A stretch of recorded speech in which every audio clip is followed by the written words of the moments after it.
بآواز بلند صلوات پڑھ دیجیے۔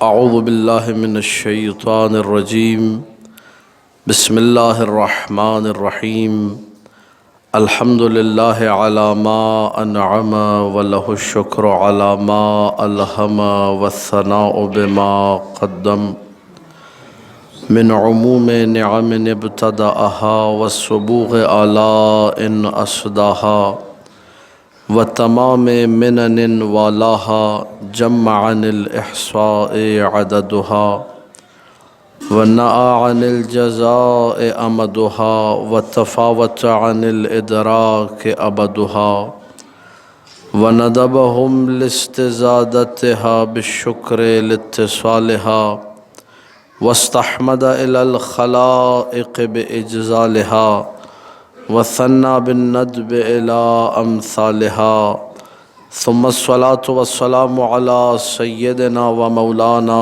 أبي القاسم محمد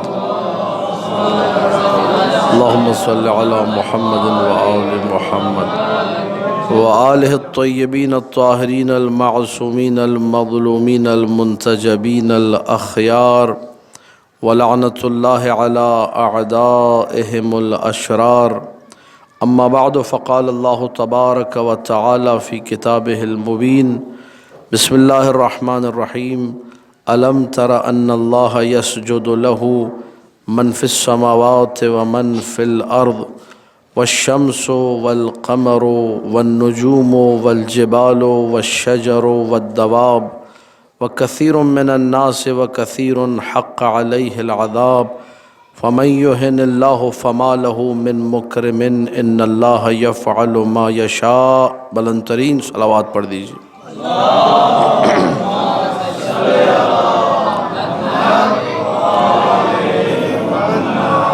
عزیزان محترم، آج کی اس مجلس کے لیے سورہ حج کی 18ویں آیت کو سرنامہ کلام قرار دیا گیا۔ ارشاد رب العزت ہو رہا ہے الم تر ان اللہ یسجد لہ من فی السماوات ومن فی الارض، کیا تم نہیں دیکھتے کہ اللہ کو سجدہ کر رہے ہیں تمام وہ لوگ جو آسمانوں میں ہیں۔ من اور ما عربی میں ان دونوں میں بڑا فرق ہے۔ جب لفظ من آئے تو عقل مندوں کے لیے استعمال ہوتا ہے، عقلاء کے لیے استعمال ہوتا ہے، اور اگر ما آئے تو ما اس کا مطلب ہے ہر وہ چیز جو اللہ نے خلق کی ہے لیکن اس کے پاس عقل موجود نہیں ہے۔ یہ عربی کے قواعد ہیں۔ قرآن میں من بھی آیا ہے، ما بھی آیا ہے۔ میں نے جو آیت پڑھی اسی لیے ترجمہ اس اعتبار سے کیا، آسمانوں میں جتنے بسنے والے ہیں سب اللہ کو سجدہ کر رہے ہیں۔ ومن فی الارض، روئے زمین پر جتنے وہ لوگ جو نعمت عقل سے سرفراز و سرشار ہیں، ہر بندہ اللہ کو سجدہ کر رہا ہے۔ اس کے بعد اسی آیت میں وہ چیزیں جن کے پاس عقل نہیں ہے ان کے بارے میں کہا گیا والشمس والقمر، سورج اللہ کو سجدہ کر رہا ہے، والقمر چاند اللہ کو سجدہ کر رہا ہے، والنجوم ستارے جتنے ہیں وہ اللہ کو سجدہ کر رہے ہیں، والجبال بلند و بالا جو پہاڑ ہیں وہ اللہ کو سجدہ کر رہے ہیں، والشجر کائنات میں تمہیں درخت جتنے دکھائی دیتے ہیں سب اللہ کو سجدہ کر رہے ہیں، والدواب چوپائے جتنے ہیں روئے زمین پر حیوانات جتنے ہیں سب اللہ کو سجدہ کر رہے ہیں، وکثیر من الناس لوگوں میں سے ایک بڑی تعداد ہے جو اللہ کی بارگاہ میں سجدہ ریز ہے، وکثیر من حق علیہ العذاب اور بہت سارے ایسے لوگ جن پر عذاب الہی آنا ہے وہ بھی اللہ کو سجدہ کر رہے ہیں۔ بڑی توجہ چاروں۔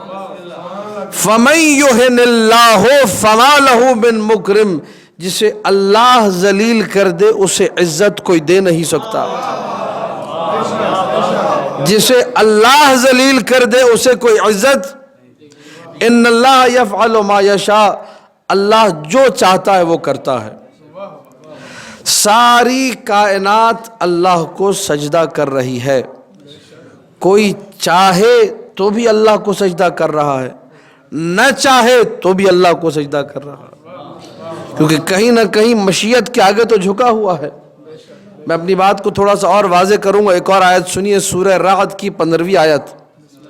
وَلِلَّهِ يَسْجُدُ مَنْ فِي السَّمَاوَاتِ وَمَنْ فِي الْأَرْضِ, اللہ کی بارگاہ میں سجدہ کر رہی ہے ہر وہ چیز جو آسمانوں میں ہے یا زمینوں میں, طوعاً وکرہن, چاہیں تو بھی سجدہ کر رہے ہیں, کرہن نہ چاہیں تو بھی سجدہ کر رہے ہیں. وَظِلَالُهُمْ, توجہ چاہ رہا ہوں, وَظِلَالُهُمْ, ان کے سائے اللہ کو سجدہ کر رہے ہیں. جو بتوں کے آگے جھک رہے ہیں, جنہوں نے اپنا سر بتوں کے آگے رکھا, ان کا بھی سایہ خاک پر پڑ کر یہ بتاتا ہے کہ سجدہ صرف اللہ کے لیے.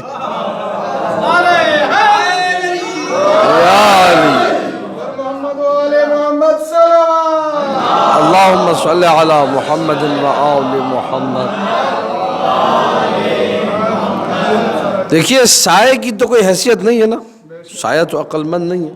سایہ کی حقیقت کیا ہے؟ سایہ کسے کہتے ہیں؟ اگر کسی مقام پر روشنی پڑ رہی ہو اور وہاں بیچ میں آ کر آپ کھڑے ہو جائیں تو آپ کے بدن کے پیچھے آپ کا سایہ پڑے گا, یا دائیں آپ کا سایہ پڑے گا, یا بائیں, جہاں سے روشنی آ رہی ہو اور جہاں آپ کھڑے ہو جائیں اسی سمت میں سایہ بنے گا. تو سایہ کسے کہتے ہیں؟ میں توجہ چاہ رہا ہوں, نوجوان دوستوں کی خدمت میں عرض کر رہا ہوں. سایہ کسے کہتے ہیں؟ روشنی کے نہ ہونے کو. جس جگہ روشنی نہیں پڑ رہی وہیں پہ سایہ بنتا ہے نا. اللہ کہہ رہے ہیں ان کے سائے وہ اللہ کو سجدہ کرتے ہیں. سایہ اللہ کو سجدہ کرتا ہے. جہاں نور نہیں وہاں کی ظلمت اللہ کو سجدہ کر رہی ہے. بھئی سایہ وہی بنتا ہے جہاں نور نہیں ہوتا. اللہ کہہ رہے ہیں سائے بھی اللہ کو سجدہ کر رہے ہیں. جب سایہ اللہ کو سجدہ کر رہا ہے تو نور کو کیسا ہونا چاہیے؟ بالغدو والآصال, سورہ رعد کی 15ویں آیت. سائے اللہ کو سجدہ کرتے ہیں, صبح میں بھی سجدہ کرتے ہیں, شام میں بھی سجدہ کرتے ہیں. ساری کائنات اللہ کو سجدہ کر رہی ہے. لیکن سوال یہ ہے, میں بھی ساجد, آپ بھی ساجد, آدم بھی ساجد, شیش بھی ساجد, موسیٰ بھی ساجد, عیسیٰ بھی ساجد, ابراہیم بھی ساجد, اسماعیل بھی ساجد, سب کے سب ساجد ہیں. لیکن ایک ہے جسے اللہ سجاد کہتا ہے. بڑی توجہ چاہ رہا ہوں. ابھی آپ نے سنا, مجھے بہرحال بولی سمجھ میں تو نہیں آتی, لیکن بہرحال عربی کی روایتوں سے سمجھ میں آ رہا تھا کہ قبلہ بھی زین العابدین کا تذکرہ فرما رہے تھے. ٹھیک ہے, تو زین العابدین جو عابدوں کی زینت ہے, جو سید سجاد ہے.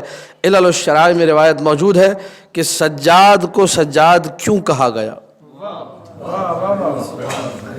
آج اسی امام کا تذکرہ ہے, 24 محرم ہے اور کل 25 محرم روز شہادت ہے, تو آج شب شہادت لگ جائے گی, تو ذکر اسی امام کا ہونا چاہیے.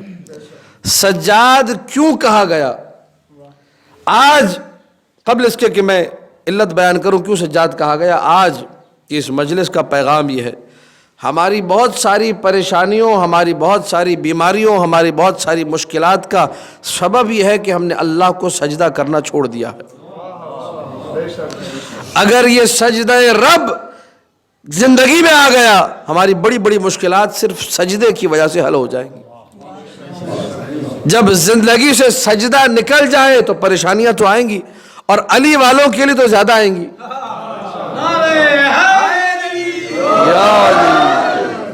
کیونکہ اللہ نے بھی ایک سسٹم بنایا ہے. اللہ کو علی والوں کو وہاں جنت میں بھیجنا ہے, تو یہاں جو بدماشیاں کریں گے, جو ڈنڈیاں ماریں گے, جو معاملات میں بگاڑ پیدا کریں گے, اللہ کوشش اللہ کی یہ ہے, دستور عمل یہ ہے, اللہ کا طریقہ کار یہ ہے کہ یہیں ان کو سزا دے دی جائے. اور اگر بہت بڑے گناہ گار ہوئے, یہاں بھی معاملہ برابر نہیں ہوا, تو اللہ قبر میں برابر کرنے کی کوشش کرتا ہے. قبر میں بھی نہیں ہوا تو کچھ عرصے کے لیے جہنم کی ہوا بھی دکھا دیتا ہے کہ دیکھو جن کے تم کام کر رہے تھے وہ اس ٹائپ کے لوگ تھے. اینڈ اختتام علی والے کا جنت پر ہے, جانا اس نے جنت میں ہے, جائے گا جنت میں, آخر کار کسی بھی طریقے سے پہنچے گا جنت میں. لہٰذا اگر علی والے نے سجدہ چھوڑا تو اسے مکافات عمل یہی دیکھنا ہوگا. کس امام کو ماننے والے ہو؟ جس سید سجاد کا دن منانے آج بیٹھے ہیں۔ پتہ ہے سید سجاد کو سجاد کیوں کہتے ہیں؟ میں نہیں کہہ رہا، امام جعفر صادق علیہ الصلوۃ والسلام، اللہم صلی علی محمد و آل محمد، مولا نے فرمایا سمی بالسجاد لکثرت السجود، سجاد کہا گیا کثرت سجدہ کی وجہ سے۔ ما ذکر للہ عز وجل نعمتا الا وسجد، اللہ کی کسی نعمت کو یاد نہیں کیا مگر یہ کہ سجدے میں چلے گئے۔ جیسے ہی کوئی نعمت یاد آتی تھی سجدہ کرتے تھے، فوراً اللہ کو سجدہ کیا۔ مجلس اعزا نعمت سے ہم نے کبھی سجدہ کیا کہ بارے اللہ تو نے مجلس میں جانے کی توفیق دی، ذکر علی سننے کی توفیق دی، ذکر حسین سننے کی توفیق ملی، اس پہ ہم نے سجدہ نہیں کیا، لیکن جو ہمارا مولا تھا اسے جب یاد آتا تھا کہ اللہ نے کوئی نعمت دی فوراً سجدہ، نعمت کو یاد کر کے سجدہ۔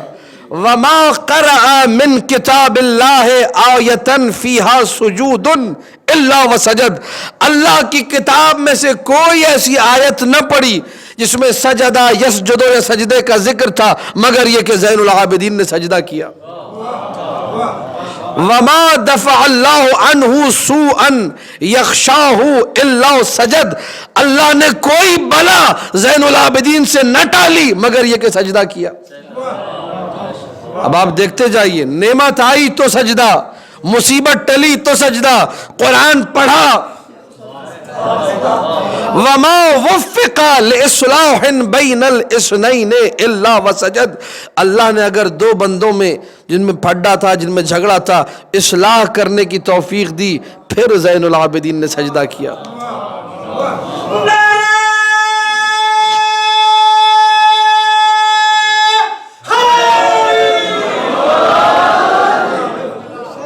وما حسین آباد، زندہ آباد، زندہ آباد،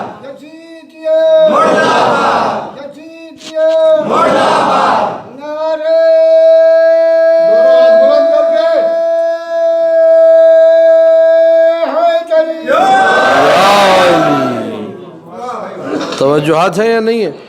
وما صلی صلاۃ مکتوبۃ، یہ علل الشرائع کے جملے ہیں۔ الا وسجد، کوئی واجب نماز مکمل نہیں کی مگر یہ کہ فوراً سجدے میں گئے۔ جو مومنین کی عادت ہے کہ جیسے ہی نماز مکمل ہوتی ہے سجدے میں جاتے ہیں، یہ سیرت سید سجاد ہے۔ شکر تو بنتا ہے نا، اللہ نے مسجد میں آ کر نماز پڑھنے کی توفیق دی، اس پہ سجدہ شکر بنتا ہے، یعنی سجدے پر بھی سجدہ انسان کرے۔ اے میرے اللہ تو نے مجھے سجدہ کرنے کی توفیق دی، سجدہ کرنے کی مجھے قسمت میں میری سجدہ لکھا تھا، میں نے اس سجدے کو انجام دیا، دوبارہ سجدہ کرو۔ ما من شیء الا ولہ حد الا الذکر، کائنات میں کوئی چیز ایسی نہیں جس کی کوئی لمٹ نہ ہو، الا الذکر، سوائے ذکر کے۔ اب چونکہ انہوں نے نعرہ لگایا حسینیہ زندہ باد کا، دو جملے سید سجاد کے بابا کے حوالے سے۔ آج کوشش یہ ہے، ماحول آپ کے سامنے، حالات حاضرہ آپ کے سامنے، کوشش یہ ہے کہ یزید کو رضی اللہ بنایا جائے۔ ایک اگر شعر کی آپ اجازت دیں میں آپ کی خدمت میں عرض کروں، نجف اشرف سے میرے دوست نے کہا، بنا سکے گا نہ تجھ کو کوئی رضی اللہ، بنا سکے گا نہ تجھ کو کوئی رضی اللہ، تجھے یزید یہ لعنت حسین نے دی ہے۔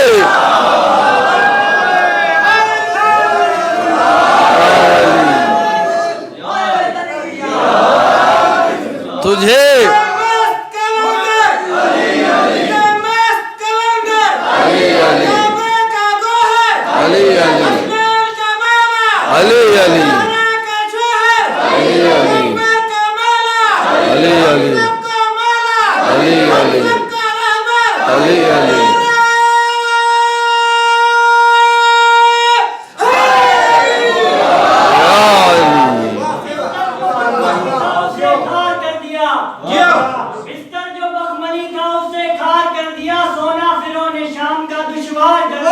واہ ظالم کی نیند باندھ لی زنجیر ماں کے ساتھ، جناب نے یزید کو بیمار کر دیا۔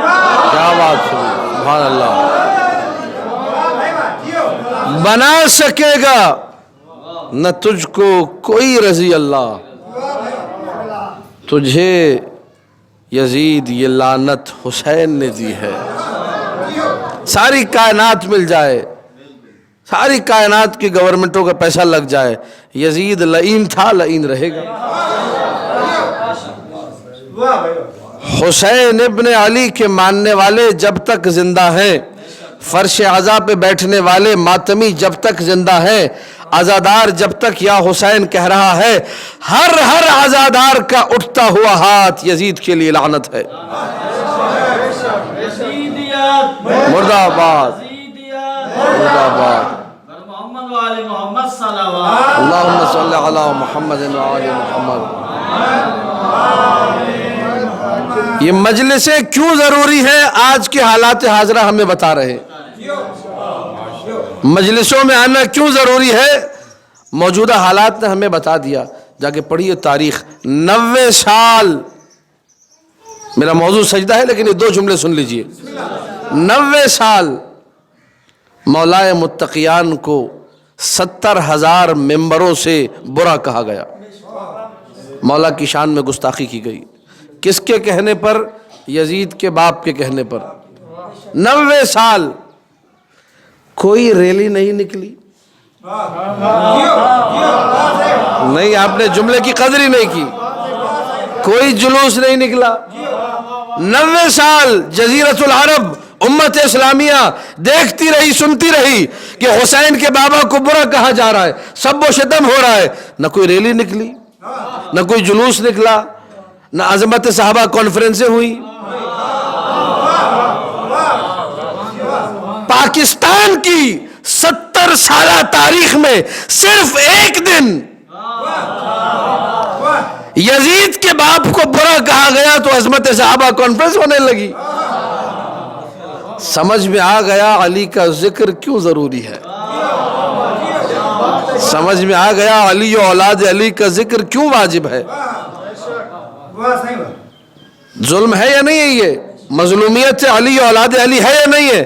90 سال وہاں سب و شتم ہوتا رہا، کسی کو عظمت صحابہ کانفرنس یاد نہیں آئی، کسی کو ریلی اور ریلا یاد نہیں آیا، کسی کو جلسہ اور جلوس یاد نہیں آیا، سب اپنے گھروں میں بیٹھے رہے، کوئی کچھ نہیں بولا، عبادت سمجھ کے کرتے رہے۔ ایک دن کہا گیا، صرف ایک، اور ایک لعنت سنی ہے ابھی تو۔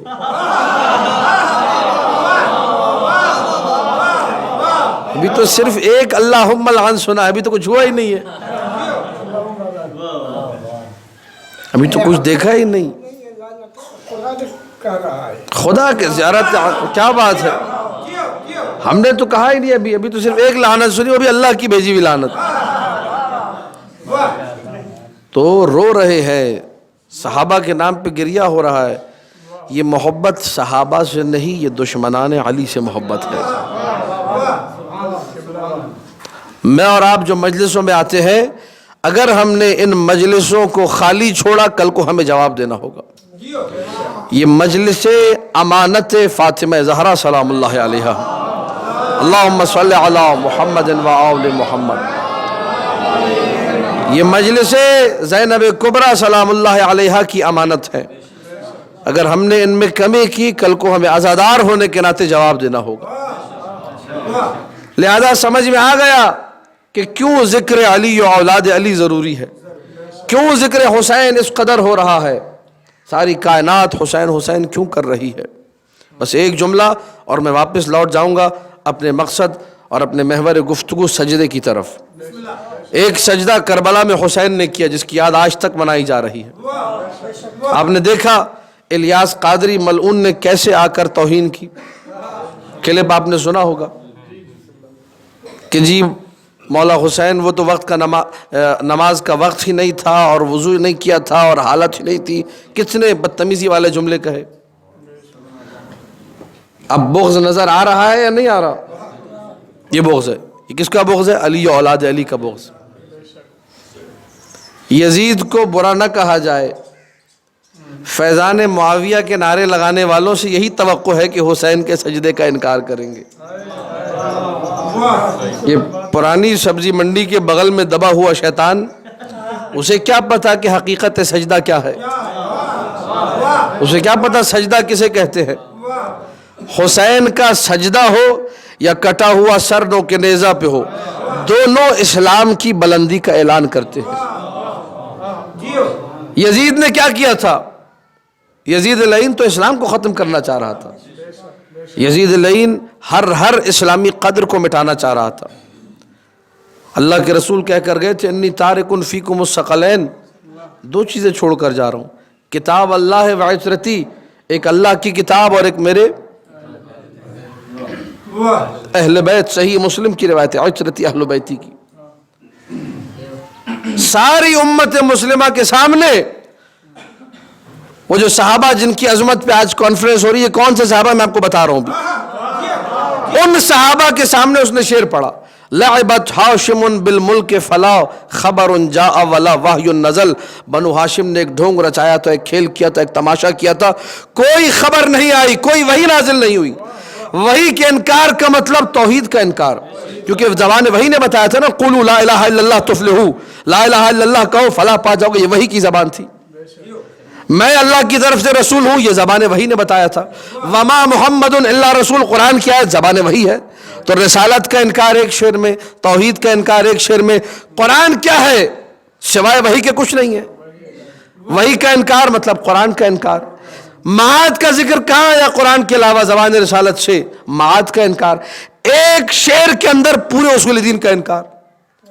ببانگ دہل شام میں اپنے نجس تخت پر بیٹھ کر یزید نے یہ شعر پڑھا، جن کے نام پر کانفرنسیں ہو رہی ہیں وہ سارے بیٹھے ہوئے تھے، ایک بندہ نہیں بولا کہ یزید تو قرآن کا انکار کر رہا ہے، کیونکہ یزید رسول کا مشن ختم کرنا چاہتا تھا۔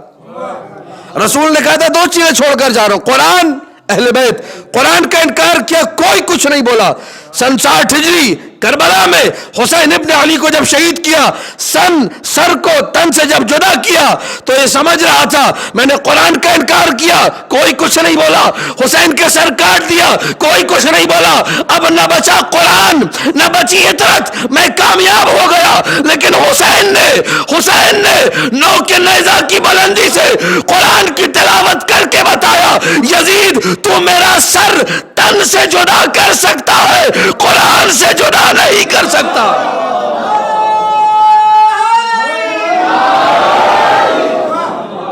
مر گئے دنیا کے سب یزید اسی غم میں، مر گئے دنیا کے سب یزید اسی غم میں، سر مل گیا حسین کا بیعت ملی نہیں۔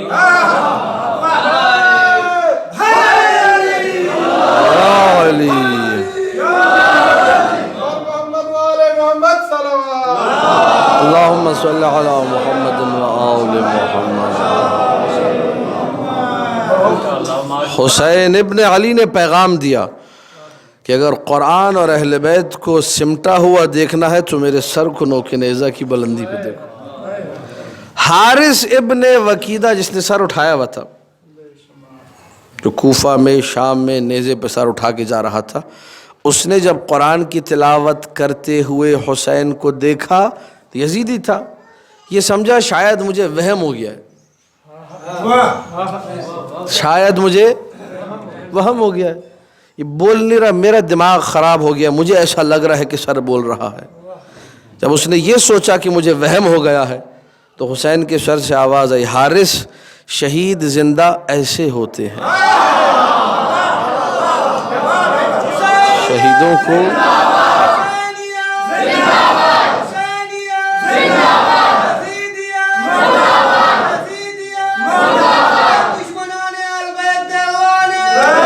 بے شمار مولا آپ لوگوں کو آباد رکھے۔ اللہم صلی علی محمد و آل محمد۔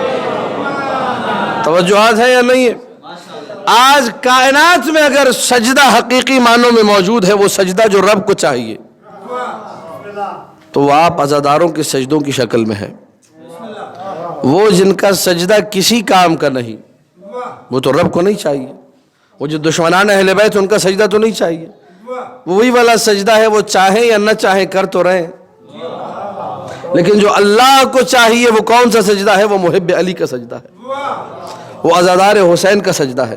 اگر میری اور آپ کی زندگی میں سجدہ نہ ہو، امام زمانہ کا دل ٹوٹے گا کہ جن کو سجدہ کرنا چاہیے وہ سجدہ نہیں کر رہے، جن کی زندگی سجدے سے معمور ہونی چاہیے ان کی زندگی میں سجدہ نہیں۔ وہ جس امام کے ماننے والے ہیں وہ تو بات بات پہ سجدہ کرتا تھا، ہر نماز کے ختم ہونے پہ سجدہ، ہر نعمت کے یاد آنے پہ سجدہ، ہر مصیبت کے ٹلنے پہ سجدہ، دو لوگوں کو ملانے پہ سجدہ، قرآن پڑھنے پہ سجدہ، بات بات پہ جو سجدہ کرتا تھا اسی کا ماتمی اور سجدہ نہیں۔ ہم تو اس مولا کے ماننے والے ہیں جس نے دنیا کو سجدہ سکھایا۔ یاد ہے سجدہ شکر کس کی یادگار ہے؟ پتہ ہے سب کو؟ پہلا سجدہ شکر جب شب ہجرت رسول نے کہا کہ یا علی میرے بستر پر سو جاؤ،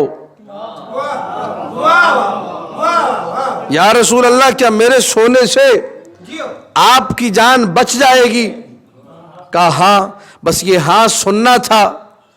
علی سجدے میں گر پڑے، شکرن للہ، علماء نے لکھا، شیعہ سنی علماء نے، یہ کائنات کا پہلا سجدہ شکر ہے جو علی نے کیا۔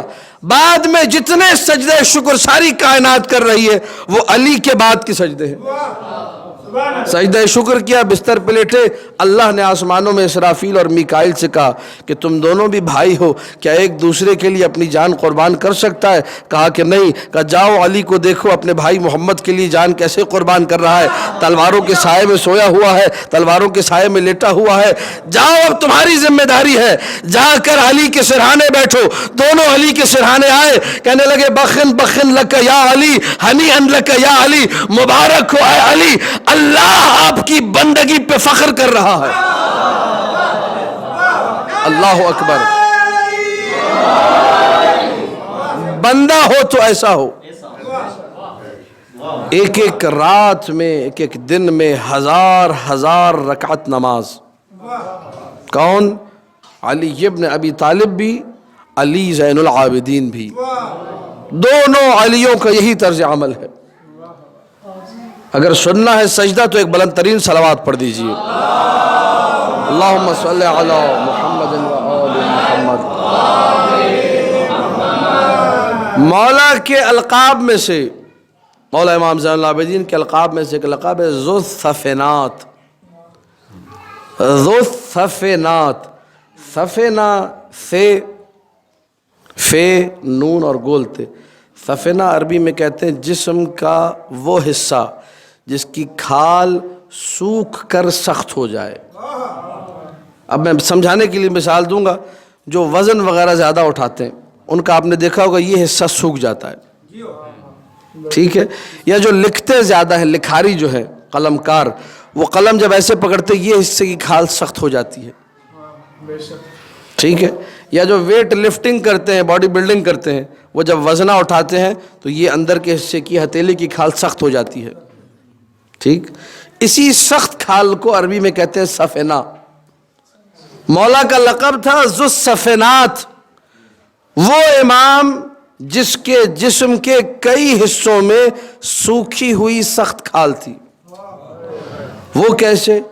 کہا اتنا سجدہ کیا، اتنا سجدہ کیا کہ اعضاء سجدہ 5 مقامات، گھٹنے کی کھال سوجتی تھی، سوکھتی تھی اور سخت ہو جاتی تھی، یہ ہتھیلیوں کے نیچے حصے کی کھال سوکھ کر سخت ہو گئی، پیشانی پر سجدے کی کھال سوکھ کر سخت ہو گئی۔ مولا امام باقر علیہ الصلوۃ والسلام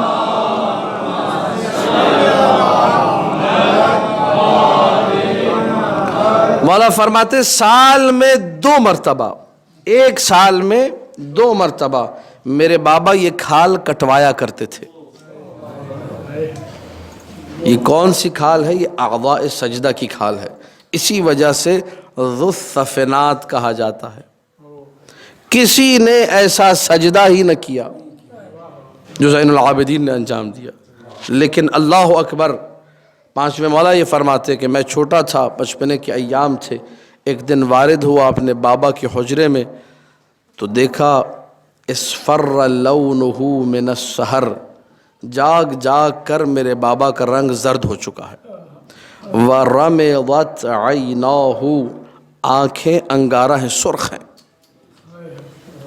جاگنے کی وجہ سے آنکھیں سرخ ہو جاتی ہیں، وارتعدت فرائصہ، جسم کانپ رہا ہے، ودبرت جبہتہ، پیشانی زخمی ہے، ظاہر ہے جس پیشانی سے کھال کٹتی رہی ہو پھر بھی وہ سجدہ کرتا رہا ہو، پیشانی زخمی ہے، رنگ زرد ہے، جسم کانپ رہا ہے، رنگت دگرگوں ہے۔ ایسے عالم میں جب میں نے اپنے بابا کو دیکھا، بکیت لحالہ، میں اپنے بابا کا یہ حال دیکھ کے رونے لگا۔ جب میں یہ حال دیکھ کر رونے لگا، فالتفت علی بعد ہنیہۃ، کچھ دیر بعد میرے بابا میری طرف متوجہ ہوئے، کہنے لگے ایتینی بصحف فیہا ذکر عبادت علی، میرے پاس وہ صحیفے لے کر آؤ جن میں میرے دادا علی کی عبادت کا ذکر ہے۔ میں وہ صحیفے لے کر آیا، تھوڑی دیر کچھ صفحے پلٹے اور جملہ کہا، من یقوی علی عبادت علی، کس میں اتنی ہمت ہے جو میرے دادا علی جیسی عبادت کر سکے۔ زین العابدین یہ فرما رہے، کس میں ہمت ہے علی جیسی، علی کی عبادت تو معلوم ہے، جس نے سجدے میں ہی کہا تھا فزت ورب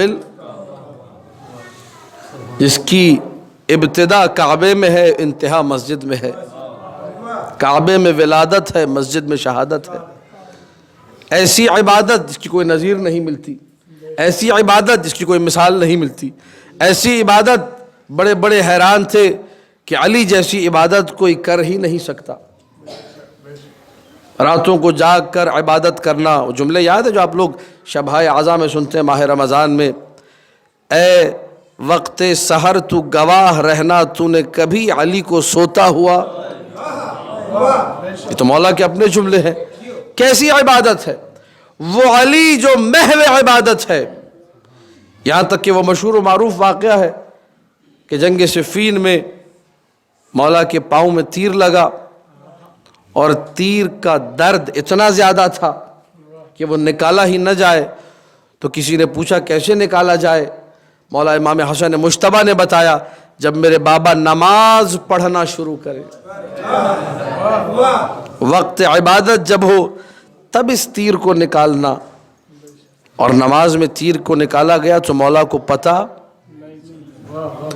تعجب نہیں ہے اس پر، جو فنا ہو جائے مکمل طور پہ عبادت میں، جو محو ہو جائے ذکر خدا میں، معصوم تو کیا غیر معصوم کے بارے میں بھی ملتا ہے۔ شہدائے کربلا کے بارے میں جب حسین ابن علی نے شب عاشور سب کو مقامات دکھا دیے، کل کو تم نے اس جنت میں جانا ہے، یہ جگہ تمہاری ہے، یہ مقام تمہارا ہے، یہ منزل تمہاری ہے، یہ بیٹھک تمہاری ہے، تو اس کے بعد کانوا لا یحسون بعلم الحدید، تیر لگتا تھا لیکن عشق حسین میں انہیں پتہ ہی نہیں چلتا تھا۔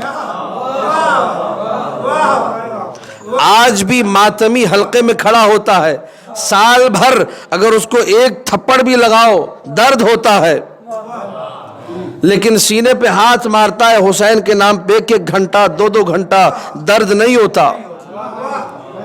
کسی درد کا احساس، یہ غیر معصوموں کی مثالیں ہیں، تو معصوم کا کیا عالم ہوگا۔ کرمان میں گورنر نے جو ہے جشن رکھا 13 رجب کو اور بلایا لوگوں کو، وہاں کسی نے قصیدے میں یہی شعر پڑھ دیا کہ مولا علی کے قدموں میں سے نماز میں تیر کو نکال لیا گیا اور مولا کو پتہ نہیں چلا۔ وہاں ایک سنی عالم بھی بیٹھا تھا، اس نے اعتراض کر دیا، کہا کہ یہ کیا تم لوگ فضول باتیں پڑھتے ہو جس کا حقیقت سے کوئی تعلق نہیں ہے، یہ ڈرامہ ہے، یہ افسانہ ہے، ایسا کیسے ہو سکتا ہے کہ کسی کی پنڈلی میں تیر لگا ہو اور نکال لیا جائے، اس کو پتہ بھی نہیں چلے۔ حاکم جو تھا، جو علاقے کا گورنر تھا، وہ پڑھا لکھا نہیں تھا، اس کو کچھ آتا نہیں تھا۔ آیت اللہ بہجت کی کتاب ہے، محمد حسین رخشاد شاگرد نے لکھی، در محضر بہجت، 2 جلدوں پر، وہاں یہ واقعہ آیت اللہ بہجت نے اپنے درس خارج میں سنایا۔ کہ کرمان کا جو والی تھا وہ پڑھا لکھا نہیں تھا، اس کو کچھ آتا نہیں تھا، لیکن جب اعتراض کیا عالم نے جس کا نام تھا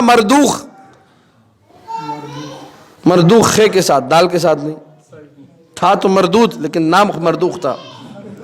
اس نے جب اعتراض کیا کہ یہ کیا تم لوگ باتیں پڑھ رہے ہو، یہ کیسا فسانہ ہے جو سنایا جا رہا ہے، اسی لیے ہم لوگ شیعوں کی محفلوں میں نہیں آتے،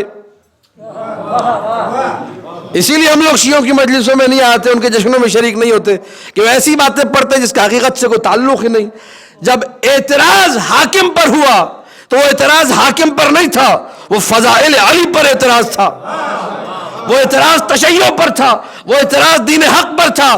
بس یہ اعتراض ہوا، جس کو کچھ نہیں آتا تھا اس کو عطائے رب ہوئی،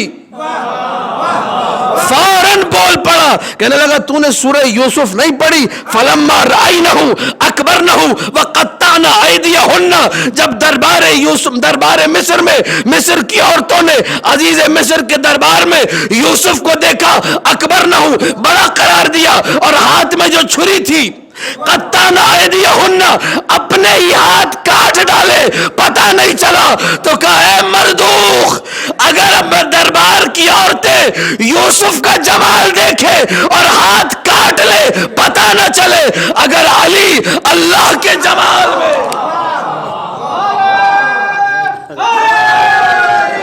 یا علی اللہم صلی علی محمد وآل محمد، اگر علی اللہ کے جمال میں ایسے محو ہو جائے کہ تیر نکلنے کا پتہ نہ چلے تو اس میں کیا تعجب ہے۔ علی کو سمجھنا آسان نہیں ہے، نہ علی ابن ابی طالب کو سمجھنا آسان ہے، نہ علی ابن الحسین زین العابدین کو سمجھنا آسان ہے۔ ایک صحیفہ سجادیہ لکھی ہے، ایک صحیفہ، دعاؤں کا مجموعہ، صحیفہ کاملہ۔ ان کتابوں کو گھروں میں رکھیے، بھلے تبرک ہی کے لیے کیوں نہ ہو، سال میں بھلے ایک مرتبہ ہی کیوں نہ پڑھیں، صحیفہ سجادیہ گھر میں رکھیے۔ آپ لوگ زین العابدین کے ماننے والے ہیں۔ کسی نے مناقب ابن شہر عاشور میں لکھا، کسی نے کہا کہ یہ دعاؤں کی کتاب ہے، میں اس سے اچھی لکھ کے دکھا سکتا ہوں۔ قلم اس کے ہاتھ میں تھا کہ لکھو، اس نے اپنا ہاتھ جو ہے یوں کن پٹی پہ رکھا، پیشانی پہ، سوچنے لگا کیا لکھوں۔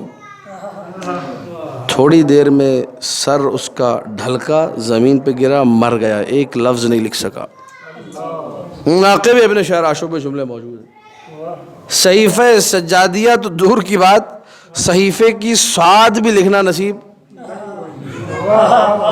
یہ معجزات سے آل محمد کے۔ آج ساری دنیا چھپ چھپ کے صحیفے کی دعائیں پڑھ رہی ہے، بتاتی نہیں ہے کہ اس کا کلام ہے۔ ٹی وی پہ دیکھیے، ہمیں تو پتہ، لوگ تو چونکہ کتابیں پڑھ رہے ہوتے پتہ چلتا ہے کون سی دعا کون مانگ رہا ہے۔ صحیفہ سجادیہ کی دعاؤں کے جملے ترجمے کر کر کے لوگ مشہور ہو گئے، بتاتے نہیں ہیں کہ ہم کس کا کلام پڑھ رہے ہیں۔ زین العابدین، معجزات کی تاریخ طویل ہے، اتنے معجزات کی کتابیں بھری پڑی ہیں۔ زین العابدین ہے۔ ہم لوگ کہتے ہیں عابد بیمار، نہیں کہنا چاہیے، اگر کہنا ہے تو یوں کہیے بیمار کربلا، کیونکہ ہمارا عقیدہ یہ ہے کہ امام کبھی بھی زیادہ بیمار نہیں رہتا۔ ایسی بیماری جس کی وجہ سے لوگ امام سے دور ہوں، امام کو نہیں ہو سکتی۔ تو اگر آپ کہیں گے عابد بیمار، لقب ہی بیمار بنا دے، ٹھیک نہیں ہے عقیدے کے اعتبار سے ہمارے۔ کہیے عابد بیمار کربلا، جو کربلا میں بیمار ہوئے تھے، فقط کربلا کی حد تک بیمار، لیکن ایسا عابد جس نے پوری امت کو اپنی مٹھی میں رکھا اپنے جلال کے ذریعے سے، اپنے علم کے ذریعے سے، اپنے کمالات کے ذریعے سے۔ ایسا عابد جو بے جان چیزوں میں جان ڈال دیتا تھا۔ مناقب کی کتب میں ہے، دلائل کی کتب میں ہے، معجزات کی کتب میں ہے کہ جب واقعہ کربلا سے واپسی ہوئی، ایک شخص جس نے رستے میں بڑی خدمت کی تھی، مولا نے کچھ زیورات وغیرہ، کچھ تبرکات بیویوں سے لے کے اس کو دیے، کہا تم نے ہماری بڑی خدمت کی ہے۔ تو کہنے لگا مولا مجھے نہیں چاہیے، میں نے اللہ کی قرب کے لیے خدمت کی ہے، آپ کی محبت میں کی ہے، مجھے پیسہ۔ آل محمد کی خدمت کے بعد انسان انہی سے پیسہ مانگے، مناسب نہیں، اچھا ہی لگتا، اگرچہ آپ محبت میں دے رہے ہیں، میں نے اس کے لیے نہیں کیا تھا۔ تو مولا نے اسے زمین پہ پڑا ہوا ایک کالا چکنا پتھر اٹھا کر دیا, اس پہ اپنی مہر لگائی, کہا کبھی بھی تجھے کچھ مانگنا ہو تو اس پتھر سے مانگنا.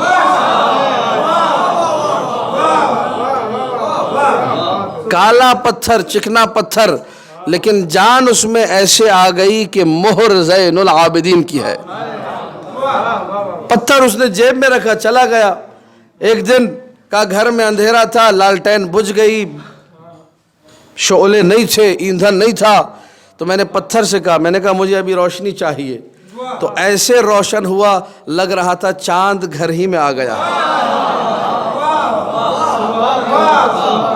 عابد, ایسا عابد جو بے جان پتھر میں بھی.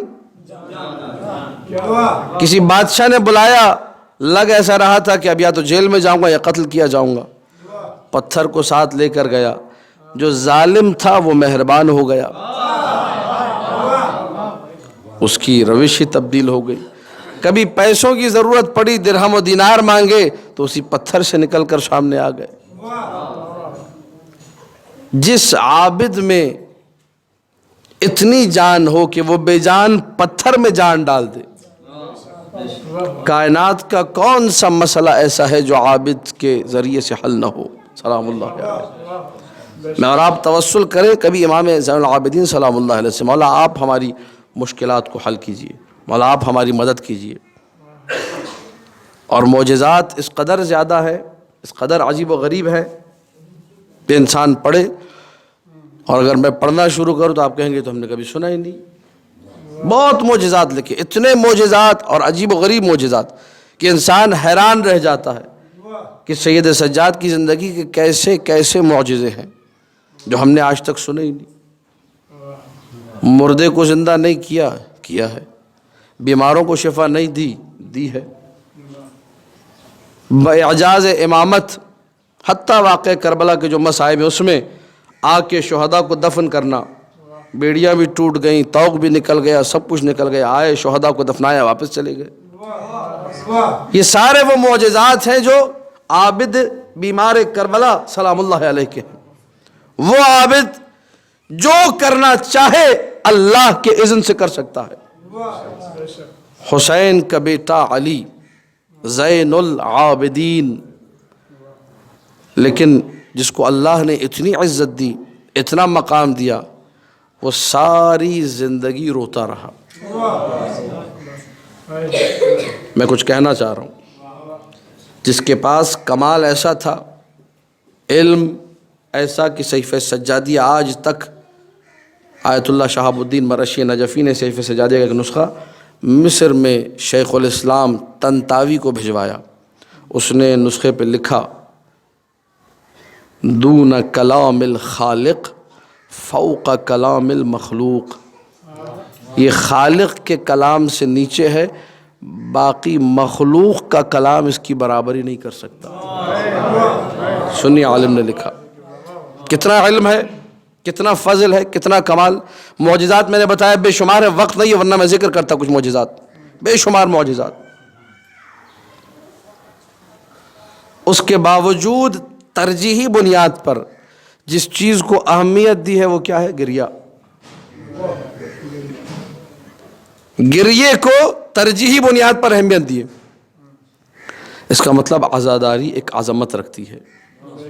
وہ جو سجاد ہے, سجاد میں نے بتایا کتنے سجدے کیے, وہ جو زین العابدین ہے, مولانا نے روایت پڑھی حشر کے میدان میں اللہ پکار کے کہے گا اینا زین العابدین فَيَخْطُرُ بَيْنَ الصُّفُوفِ یا یخطو بین الصفوف, ٹہلتے ہوئے خرامہ صفوں کے درمیان سے مولا آئیں گے زین العابدین سلام اللہ علیہ, عابدوں کی زینت. اللہ پکارے گا, وہ جو اتنی عظمتوں کا حامل ہے. لکھا ہے جب جب آل محمد کی بیویاں بیٹھ کر گریہ کرتی تھی غم حسین میں, کان یعمل لہن الطعام سفینۃ البحار, مولا امام زین العابدین خود تبرک بنایا کرتے تھے, کھانا خود بنایا کرتے تھے, دیگ میں چمچہ خود چلایا کرتے تھے کہ عزاداروں کا تبرک میں خود بناؤں گا.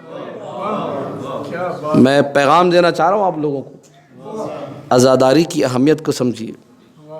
جو ابھی میرے بھائی میں نے آتے ہوئے دیکھا یہاں پر تبرک کا اہتمام کر رہے تھے, وہ سمجھیں آج کے دن کہ میں زین العابدین کی سیرت پہ عمل کر رہا ہوں.